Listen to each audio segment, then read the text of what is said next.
Now, join us on the program talking about another bit of news that is good to hear, the introduction of the Recreational Land Self-Defense Act. Very pleased to have with us Congressman Bob Gibbs from Ohio.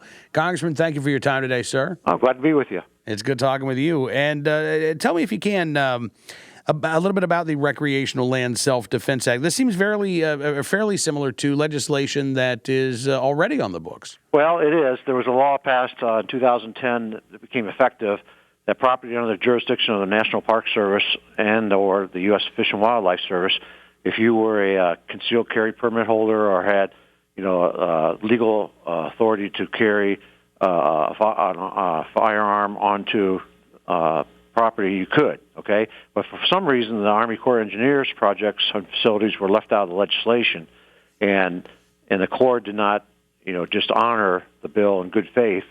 So it said they did not include them. So this bill, H.R. 578, Recreational Land Self-Defense Act, forces the Corps to honor people's Second Amendment rights on their properties. And their properties are quite extensive. We're talking they own 7.6 million acres of land, and they manage another 4.1 million acres. And that's 400 lakes, river projects, 90,000 campsites, and 4,000 miles of hiking trails. And so, this is a large area, and a lot of their facilities are water-based outdoor recreational facilities. And so this bill becomes law. People that are permitted under state law to carry a firearm, they'd be legal to do that on these lands. So, it's pretty simple that way.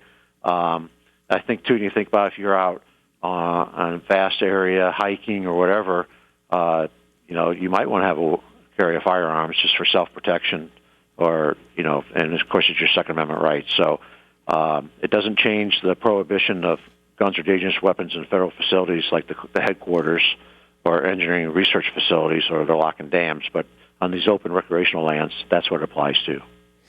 It seems that, as you mentioned, this law, or the similar law, earlier law dealing with National Park Service, National Wildlife Refuge lands, being signed in 2010, do you have some optimism that President Obama would sign this similar legislation if it gets to his desk?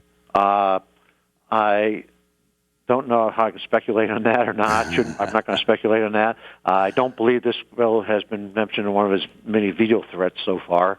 But we got to get it out of the House, and then hopefully we have at least 60 votes in the Senate to move it forward under the cloture rule and get to the president's desk. So, last year in the Water Resource Reform and Development Act, that we tried to get it in there and was pulled out. But I think it's common sense legislation that honors law-abiding citizens to their Second Amendment rights. So, it just doesn't make any sense to go in certain federal lands but not other federal lands. So this is just common sense legislation, that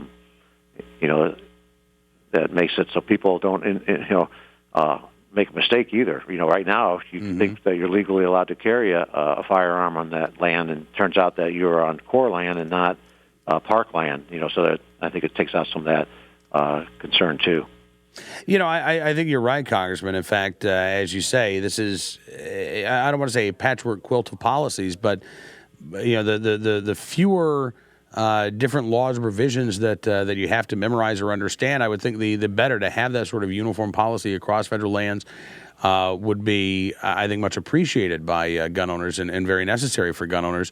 What's the next step? What can gun owners around the country do to help this bill's prospects? Well, we introduced it in the House, and quite a few co-sponsors, and we got to have a hearing on it and move it forward. So if they contact their respective congressperson, that would be helpful, and to encourage them to support this common sense piece of legislation.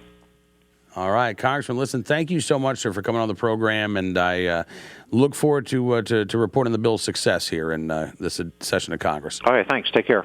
My pleasure. Congressman Bob Gibbs joining us from Ohio, talking about the Recreational Lands Self-Defense Act.